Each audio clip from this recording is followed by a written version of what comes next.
शशिवर्णं चतुर्भुजं प्रसन्नवदनं ध्यायेत् सर्वविघ्नोपशान्तये ईश्वरो गुरुरात्मेति मूर्तिभेदविभागिने व्योमवद्व्याप्तदेहाय दक्षिणामूर्तये नमः। ॐ सहना भवतु सहनौ भुनक्तु सह वीर्यङ्करवावहै तेजस्विनावधीतमस्तु मा विद्विषावहै। ॐ शान्ति शान्ति शान्तिः।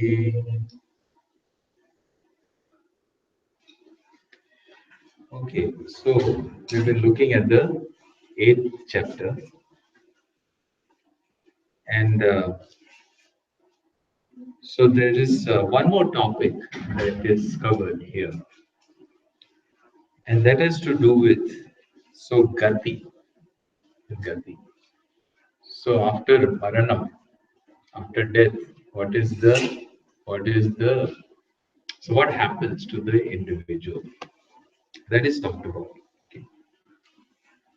So elsewhere it is in Garuda Purana is another place where there's a lot of information, a lot of it has been said in this particular regard. So there is a verse which says, so griheshu artha nivartante smashane chaiva bandhavaha shariram kashtamadatte papam punyam sahavrajet. So the individual, what happens to the individual at the end of this life?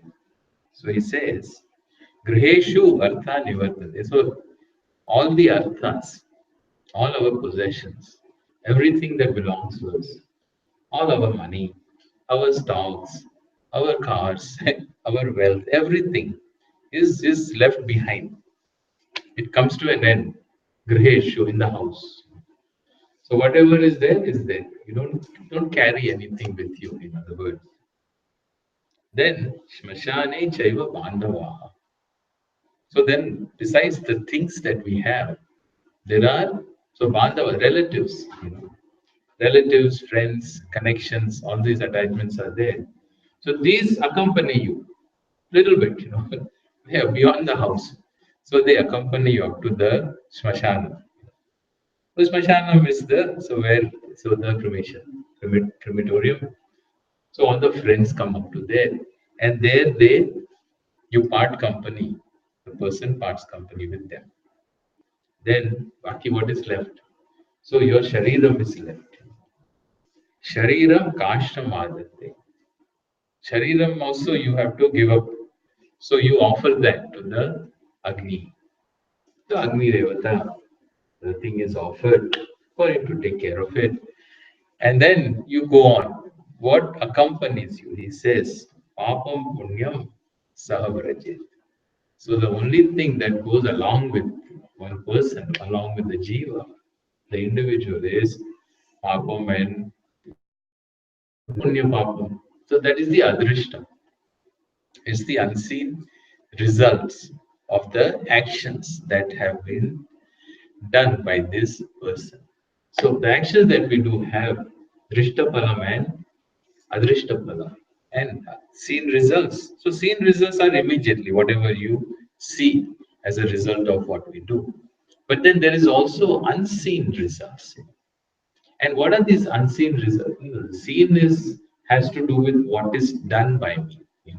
So the extent to which it is done and the way I do it. The unseen result also has to be connected to something.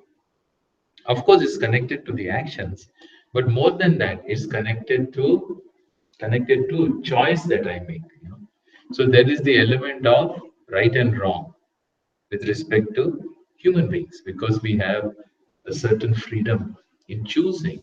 And in choosing, some actions are more right than the others, or some actions are more wrong compared to others. So that right and wrong aspect, the dharma and adharma, that aspect of it also has certain results. And that results, some of it may be drishtam, so some of it is seen result in terms of what I experience. Suppose I make certain kinds of choices, then I also have seen results in terms of my reactions, So sometimes I feel happy, I feel sad, there is guilt, etc. All kinds of things may be there connected to action. That part of it is seen. But then there is also an unseen, because all the results don't come to me right away. And that unseen is what is called as punyam and papam. So it is this adrishta phalam, and that phalam accrues to me in time. So that is all accumulated. So in the lifetime, some of it is I see the results, some of it may not be seen because all results take place in time. So whatever is not experienced by the person, that punyam and papam, the results of that, the adrishtam is goes along with the jiva, goes along with, in other words, it is held in the account, is held in the account of the jiva to be experienced later on. And then what else is there? So, but then there's a direction which the person takes. So what is that? That is what is called as gati. Gati is the journey. So there is a certain journey that is talked about. So here it's interesting. So in this eighth chapter, there are two gatis that are talked about, or two margas, or paths. So one is called as Devayanam or Deva Marga. So, and the other one is Pitru Marga or Pitriyanam. Okay, so let's look at this.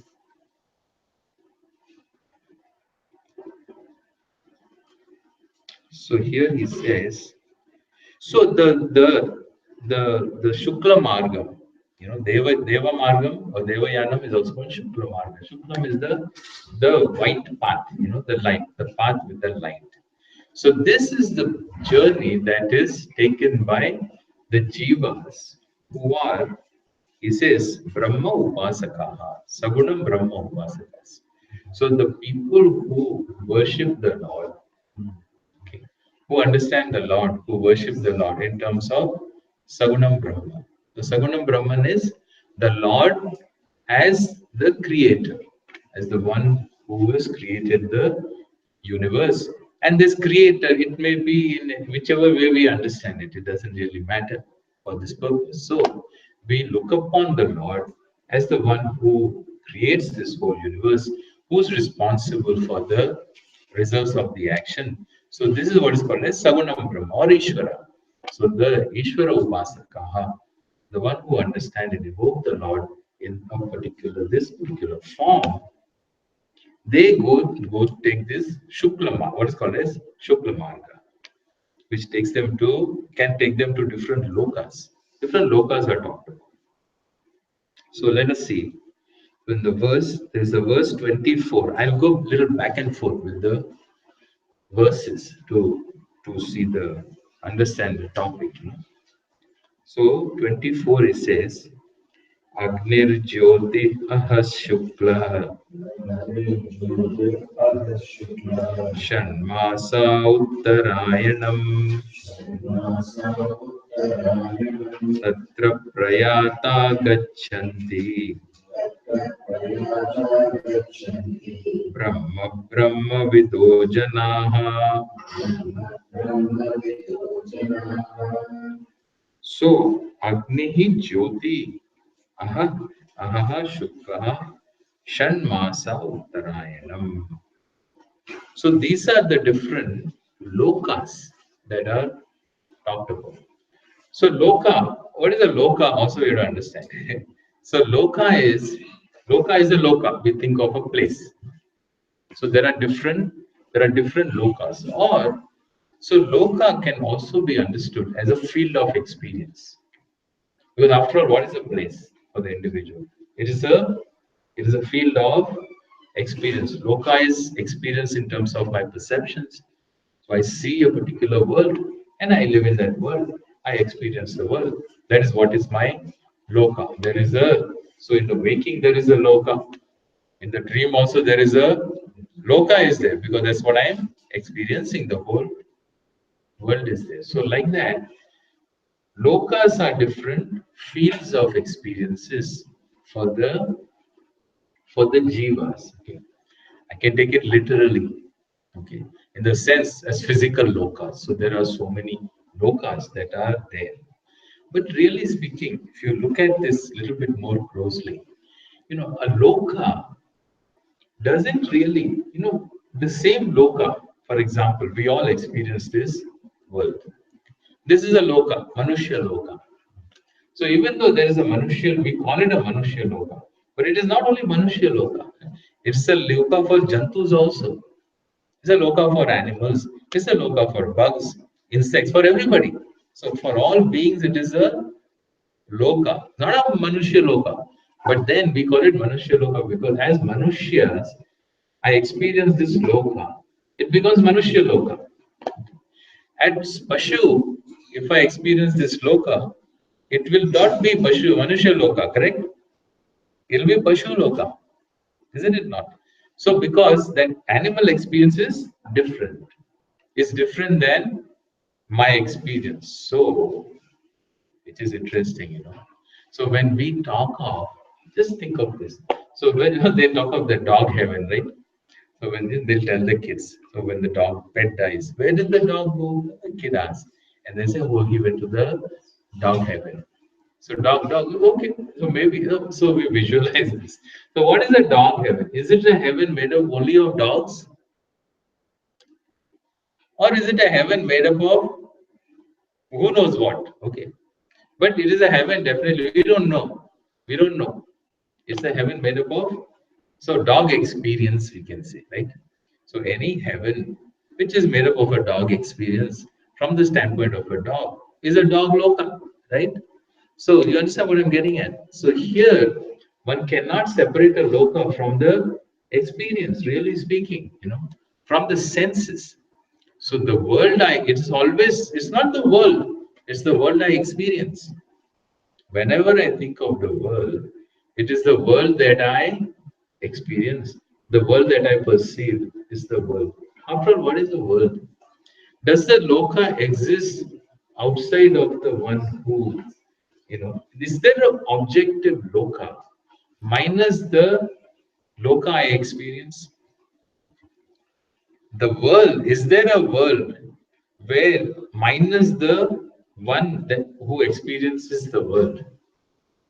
You know, I never, I cannot do that. I cannot visualize the world minus the experience of the world. Really speaking, there is an experience. There is some experiencer is there. Only then there is a world. Okay.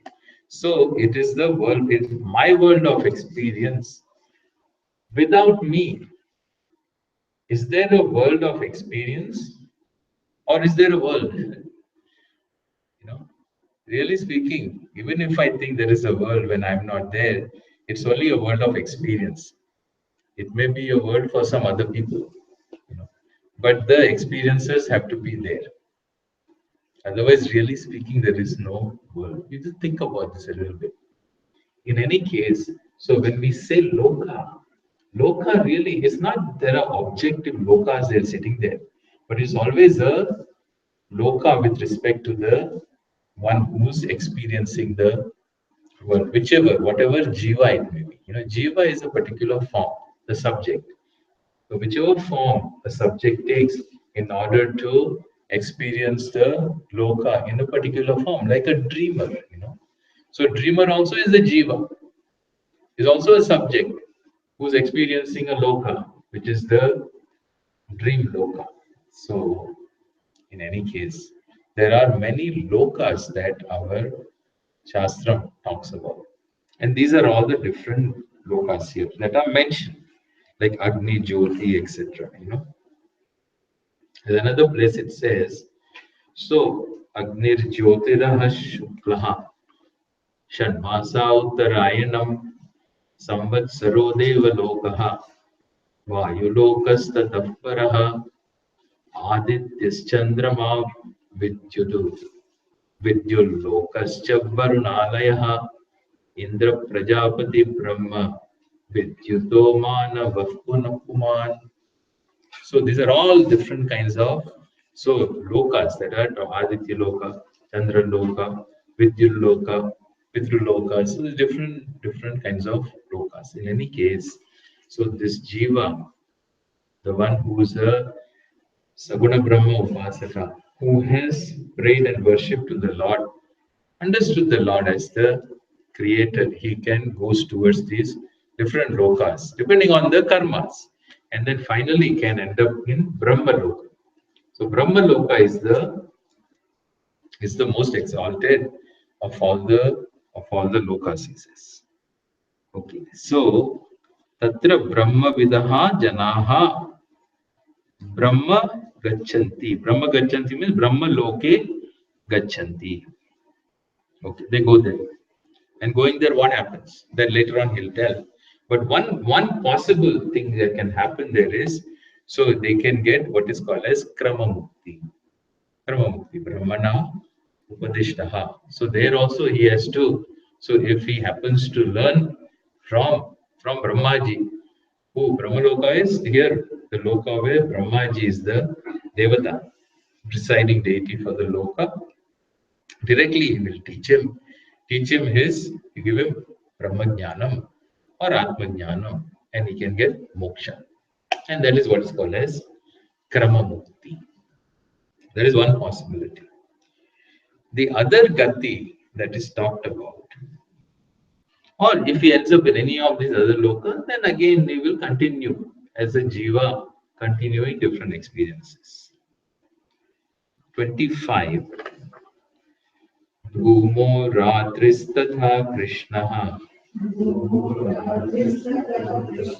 Shanmasa Dakshinayanam Tatra Chandramasam Jyotihi Yogi Prapya Nivartate. So, Dhumo Ratrihi Krishnaha Shanmasa Dakshinayanam Samvatsaraha Pitrulokaha. All that. These are the other lokas. Okay. Dhumo Ratri Krishna Paksha Shanmasa Dakshinayanam Samvatsaraha Pitruloka Akashas Chandra Mandalam. So these are some of the, each one is a loka, okay, with a presiding deity, etc. So this is what is called as a Krishna Marga. Krishna Marga. So another jiva goes towards again various lokas depending on their field of experience. I mean the karmas. He says, who goes? Jyotihi. Yogi. Yogi is the karma yogi. So the person who does karma. The other one was the one who worshipped the Lord. He is a Saguna Brahma Upasaka. This is a karmi, in the sense a person who lives a life of karma, doing ishta karmas, purta karmas, but karmas with dharmic, again a dharma purusha. So he also goes to different lokas, including Pitraloka, and continues his journey. Then what? Born again. Born again. Interestingly, here it doesn't mention those negative lokas, narakas. Narakas are not mentioned. Unlike in Garuda Purana. Interesting. There you also talk of those lokas. Here, because I don't know, here I guess the assumption is if you're a person who's listening to Gita, you have come this far to be able to listen to the 8th chapter, then I guess it doesn't apply. That doesn't apply. You don't have to worry about it. You don't have to worry about that. So anyway, so these two margas are talked about, different lokas are talked about. So in any case, either way, so he enjoys karma. Then he continues. Okay. Shukla Krishne Gati Hyete Jagata Shashvate Mate Ekaya Yatyana Vrittim Anyaya Vartate Punaha. So Shukla Krishne Gati Ete. Ete Gati. This Ete here is both. So with respect to these two Gatis, the Shukla Gati and the Krishna Gati, depending on the Upasaka or the Karmi, okay, the one who does karmas. He says, so Shashvate Mate, this is something, this continues. Shashvatam here is it continues for a long, long time. Okay, long, long time. Anadi, in a way, Anadi, because samsara is so has no beginning, and as long as ignorance is there, it continues. So this is what is called as samsara chakra. The cycle of birth and death continues. He says, Ekaya yati anavritam. Ekaya, of these two, in one you have a chance of anavritam is not coming back. Not coming back in one, there is a chance, which is what is called as krama mukti. So if the person happens to go to Brahmaloka, imagine this. There are so many possibilities where the jiva can end up. In order to go to the most exalted loka, so what has to happen? Really, the probability goes very down quite a bit. You have to be a great upasaka. But having gone there again, so he has to have enough punyam to be able to gain Brahma Vidya. Then he can gain mukti. So this is one, but the possibility is there. Anyaya avartate punah. Any other loka, anya lokas, any other loka that a person goes, the person comes back. Avartate. How, what do you mean by come back? What is this coming back? There are aren't all lokas equal? Why does he have to come back to Manushya? When you say come back means we are referring to Manushya Loka, correct? So other lokas is no coming back. When we say coming back, it is Manushya Loka. So he says from every other place he comes back. What if he never comes back? It just goes on between loka after loka. There are so many for the karma to fructify. But then, this loka also has something unique other than Brahma Loka. In Brahma Loka, you can get Krama Mukti. In Manushya Loka, also you can get Mukti. These are the only two lokas that are mentioned where moksha is possible, really speaking. Either go to Brahma Loka and gain moksha, or in Manushya Loka, by pursuing Brahma Vidya, Atma Jnana, one can get moksha. So he says, so in one can get Krama Mukti, but Jiva need not come back. But then from all other lokas, the person there is only Punaravartanam, that is coming back into Manushya Loka. You can take it or coming back to another life, whichever way, doesn't really matter. It means the same thing. So he says, why does he mention this? To show the difficulty, of gaining Manushya Janma. Manushya is not that easy. Durlabham. In order to gain Manushya Janma, Manushya Loka. In any case, so mentioning these two gatis, he also elaborates on this a little bit more in some of the other verses, which we'll see. So I go back to 10. प्रयाणकाले मनसाचलेन भक्त्या युक्तो योगबलेन चैव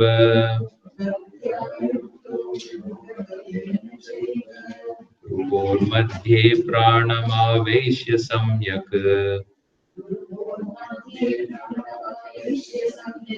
सतं परं पुरुषमुपैति दिव्यम्. So he talks a little bit more about this Saguna Brahma Upasaka. So this is the Marana Kalam itself, the importance. He says Prayana Kale. Prayana Kale means Marana Kale. So at the time of death, what happens? Achalena Manasa Bhaktya Yoga Balena Yukta. So this person who's Yukta, a Brahma, when you say Brahma Upasaka or Saguna Brahma Upasaka, this is a person who, When we say upasana, upasana is not only when you do puja. That is one thing. During puja, puja is a upasana. Dhyanam also is a upasana. It is a form of worship. But then, really speaking, the one who's committed lives a life of committed to spiritual pursuit, to prayers, etc. This he is constantly yukta. The connection is connected. Bhaktya yukta. That means he is always a devotee. It's a constant thing. Devotion. When we say I'm yukta, I'm connected. I can be connected in a transient way, or I can be connected in a permanent way. It's like relationships. Some relationships are permanent, some relationships are transient, correct? Transient, like a client, like a patient client relationship or a merchant client relationship. That is not permanent, it's a temporary relationship. Or then you can have a even marriage. Marriage also need not be permanent. It can be a temporary relationship or a permanent relationship. But then a relationship between a parent and a child, that's different. So we have things can be permanent or so yukta. This is a yoga, the kind of a connection. But here is bhaktya yukta. So this fellow is connected, is a devotee, but he can be a sporadic devotee or he can be a constant devotee. So this person is someone who's connected achalena manasa yukta.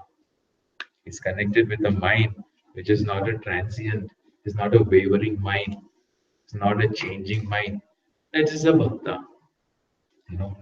And not only that, yoga balena, he says. He says, yoga, what is yoga balena? Samadhija samskara prachaya janita chitta sthairya lakshanam is yoga bala. Similarly, what I just talked about. So here, that commitment, the commitment is sthairya. It is unchanging, unwavering, he says. Such a mind, bhruvoho madhye pranam aveshya samyak.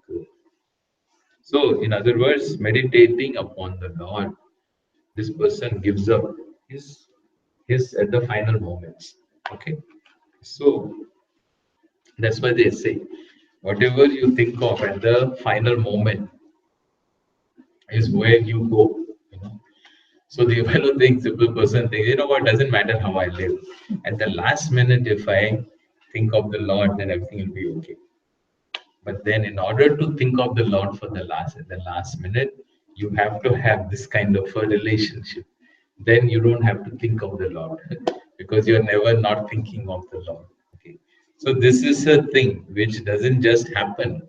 If it doesn't happen before you think of 100 other things, except this particular, except the Lord.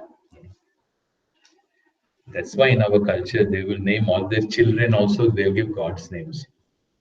He'll give God's name because the guy figures he wants to hedge. This is called hedging. He wants to hedge all his bets. So even whether I'm yelling out at my wife, or I'm calling out to my son, or I'm calling out to daughter, at least I'll end up calling out the Lord's name, some kind of a name. So that is the hope, that is it's called hedge fund. So you hedge all your bets for the last moment. In any case, a bhakta doesn't have to hedge anything. So the person pranam aveshya, the one who goes like that, he param purusham upaiti divyam. He gains this divyam gati. Omityekaksharam brahma. 13, sorry, 13. ओमित्येकाक्षरं ब्रह्म व्याहरन् मामनुस्मरन् यः प्रयातीत्यजन् देहम् स याति परमां गतिम्. So Om iti ekaksharam Brahma Vyaharan. Mam anusmaran yaha prayati tyajan deham sayati paramam gati. It says, so Vyaharan means Ucharayan. So Om iti ekaksharam Brahma Ucharayan. Om, the one who, this is what is called as Omkara Upasana. This is Saguna Brahma Upasana. Okay. So here is this Om. He says the word Om. Means Om is his mantra, in other words. But not just Om, not just the Om sound, but Om Ekaksharam Brahma. He recognizes the meaning of the word Om as the name for the Lord. Okay. The name for Om means Brahman. We will see this later on. We have seen this also. If I have to give a name to the cause of everything, to the Nimitta Upadana Karanam, the ideal name is a sound symbol. So the sound is Om. Okay. We'll see the details some other time. We've seen it before. This is what is called as Ekaksharam. It is single Aksharam. Iti Mam Anusmaran, he says. Mam Anus, he thinks of me, the Lord here. So he thinks of the Lord. He remembers the Lord as the one, as Om. In other words, as Ishvara. The word Om mantra, Om refers to the Lord. He knows this and he understands this. In a sense, his mind is again same thing. What was there before? His mind is not away from the Lord. He prays, in other words. The one deham tyajati, the one who gives up his deha. Then what happens? Sa paramam gatim he gains. He gains this gati, the Shukla gati that is talked about. Okay? Or Kramti, in other words. Abrahma bhuvanan lokaha. Oh, sorry, 16. 16. Abrahma bhuvanan lokaha. Punaravartinorjuna. Mamupetya tu kaunteya. Narjanmana vidyate. So, Brahma bhuvanan lokaha punaravartinaha. So this is, he talks a little about these lokas. All these lokas are punaravartina. In the sense, if Jiva goes to any of the lokas, his maranam, janma maranam continues. The samsara chakra continues. Except the krama mukti we talked about. So it says here, even Brahma, there are many lokas talked about. And then all these lokas are what is called as Brahmanda. Brahmanda. It's a little Puranic background. So all the lokas put together, including Manushya Loka, is Brahmanda. Is created by Brahmaji. So Brahma Loka has to be beyond this, beyond Brahma, naturally. Well, Brahmaji is there to create. So if you look at the time in the Puranas, there is this Puranic time that is talked about. So in the Puranic time, each loka is a field of experience. So this is interesting. So here in the field of experience, our field of experience keeps changing. Even for us. So for example, between waking and dream, every time I go to sleep, so this world, my loka goes away. This Manushya loka disappears. I go into another field of experience. Then I come back into Manushya loka. So this is one kind of pralaya. One kind of pralaya. So nityam, pralaya, laya means what? After all, laya is a state of absorption completely. I'm absorbed in the waking state or I'm absorbed in the sleep. If I'm absorbed in the sleep, then I'm not experiencing the waking. So this is also what we call as Nitya Pralaya in our in our tradition. Nitya Pralaya means every time you go to sleep or dream, it is a pralaya for the jiva, kind of. But then I come back. There's punaravartana. I am coming back. So this is one kind of pralaya, which is day and night. It is day to day, every 24 hours cycle. Like that, there is a time cycle. So when you go to cosmic time, there is another called as the pralaya, the real pralaya. This is not my daily pralaya. There's a pralaya which is to do with the yugas, etc. So Brahmaji, when Brahmaji, the creator, when the Brahmaji goes, he also has a day. He also has a day and a night. So many thousands of years for Manushya has become one day for Brahmaji. So when Brahmaji's day is there, that is the Srishti, Brahmanda. When Brahmaji's night is there, Ratram for Brahmaji is what is called as Pralaya. So when we talk of a Pralaya, for the whole, so Big Bang, before it bangs, the bang also is referring only to this particular solar, what do you call that? Huh? The universe, this particular one. So when the bang came, our system, but there are other systems are also coming and going all the time. But here, when the whole Brahmanda is disappears, there is a pralaya, there is Brahmaji's night. Then again, day for Brahmaji becomes another Srishti. So that is again what is called as. That's why when you do Sankalpam, no? So Adya Brahmanaha, Dutiya Paradhe, Shweta Varakalpe, all that when he says, he gives the date. So the second half of Brahmaji's, so life cycle, etc. we talk about. So that is one type of pralaya. Okay. So when that pralaya takes place, Brahmaloka is still there. Brahmaji is there, sleeping. Vishnu is also in the unmanifest mode. Everything is unmanifest. There's pralaya for everybody.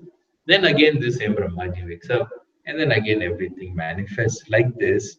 There is one cosmic time talked about. But then, this how long does this Brahmaji go on like this? He also has a span. He also has a span. So 100 years of Brahmaji's cycle. So when that ends, that is what is called as Mahapralaya. The Mahapralaya, everything becomes unmanifest, and everything again manifests with another Brahmaji, okay, with another Jiva. Another Jiva. Brahmaji is only a title. It's not one particular Jiva. It's a particular Jiva at a particular time. That's all. Then his cycle is complete, then that Jiva also again manifests. So this is the chakram keeps going on.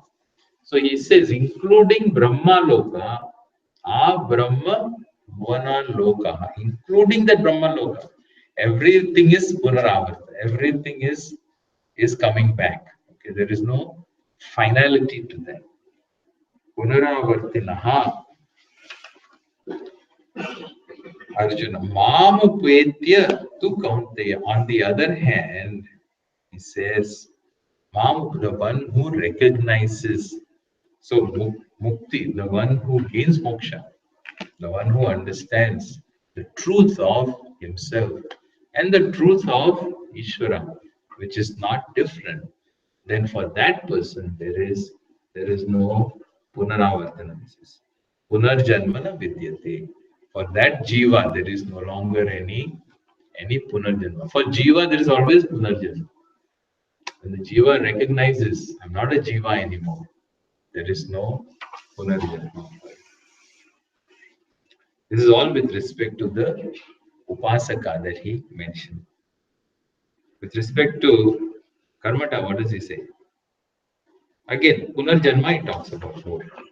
So in 18 he says, अव्यक्ताव्यक्तयः सर्वाः प्रभवन्त्यः रागमे रात्र्यागमे प्रलीयन्ते तत्रैवाव्यक्तसंज्ञके Avyaktat vyaktayah sarvaha prabhavanti aharagame. So avyaktat means from the avyaktam, from the unmanifest. So from the unmanifest, he says, which is this unmanifest? He says, Prajapatehe nidra avastha samasti ajnana pralaya. So pralaya, when we say pralaya means we say unmanifest. That's why for us also deep sleep is a kind of pralaya because everything becomes unmanifest. The jiva is unmanifest, the mind is unmanifest, the intellect is manifest, our memories, etc., senses, everything is unmanifest. Then everything becomes manifest when we wake up in the morning. So here he says, Sarvaha Prabhavanti, all the beings they become manifest. So he says, Brahmanaha Prabodhakale. Or Srishti. When the creation is manifest, all the beings are also manifest. Ratriyagame praliyante. When it is Ratri, this is what we call Ratri for Brahmaji.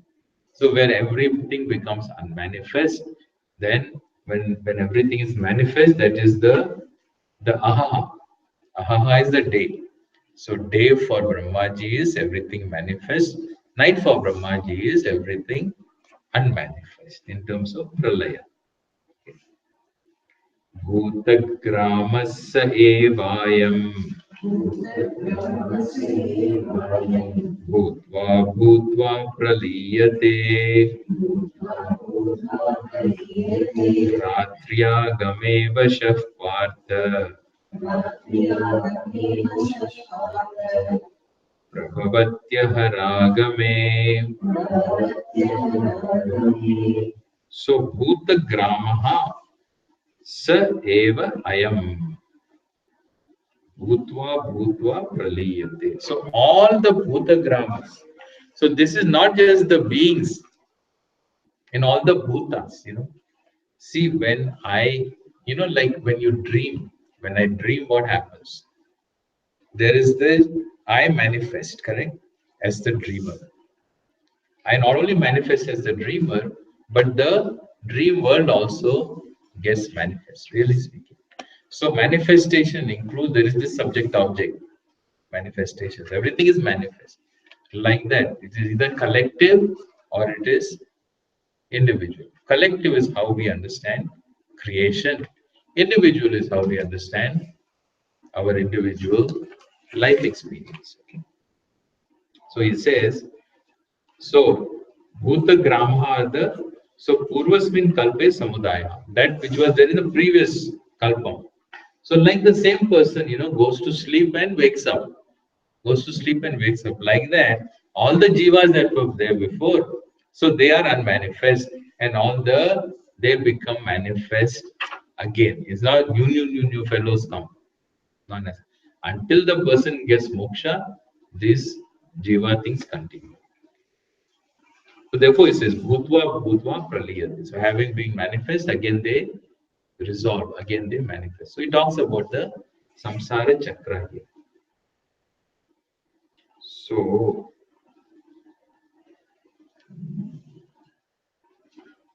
thus he says, okay. Anyadya vartate punaha. Paras tasmat, oh, this is 20, number 20. Paras tasmatu bhavonyo. Vyakto vyaktat sanatanaha. Yasya sarveshu bhuteshu. Nashyatsu na vinashyati. So when it comes to Srishti, the creation, including the objective and the jivas, what happens? There are two states. There is that which is vyaktam and avyaktam, that which is manifest and unmanifest, whether it's with respect to an individual's life, or whether it's with respect to an individual's life experience, which includes the world, or it is the same thing on a collective basis. There is the manifest and the unmanifest, he says. Paraha tasmat tu bhavaha anyaha. So tasmat means avyaktat. Okay. Then, so here there is other than the so what is it finally? What is the truth? Is this the final truth? Is the final truth is everything is just in terms of these two states, or there is something which is more than that? There is something more than that. So he says there is something more even than the unmanifest. We think manifest is what we see, and more than the manifest is the unmanifest, because that is what we don't see. But really speaking, he says both beyond the manifest and the unmanifest, even beyond the beyond these two states, he says, beyond these two states, anyaha avyaktaha, which is not available to me, which is not available to me, but it is there, which is there. He says, anindriya gocharaha, that which is not available to me to recognize. He says, avyaktat.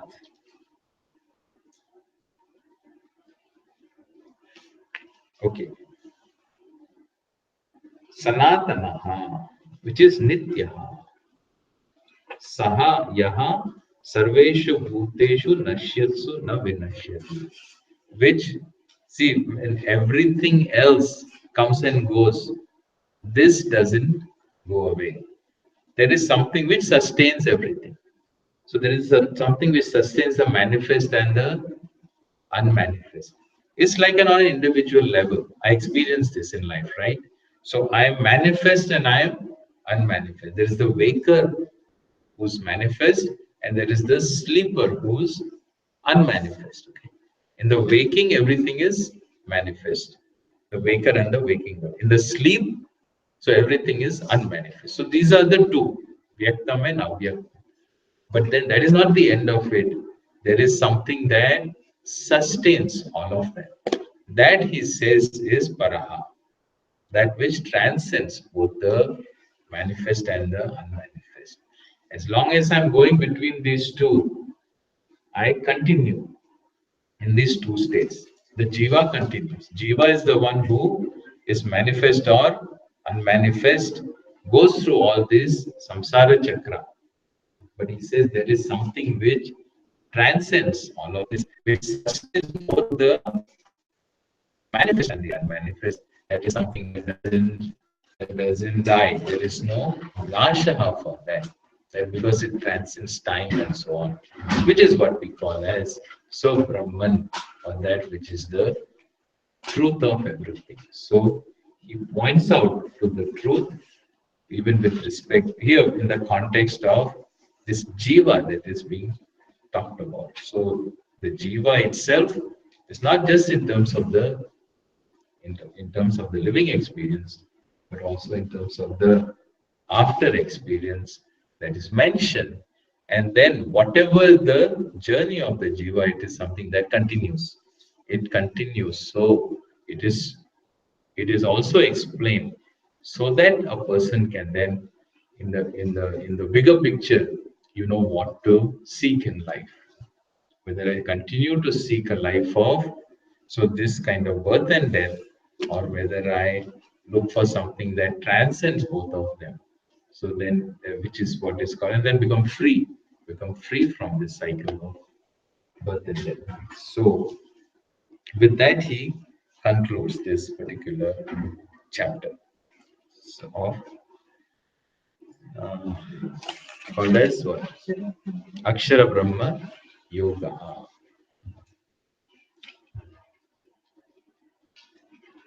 So here he doesn't talk anything more about this, in terms of the jiva, etc.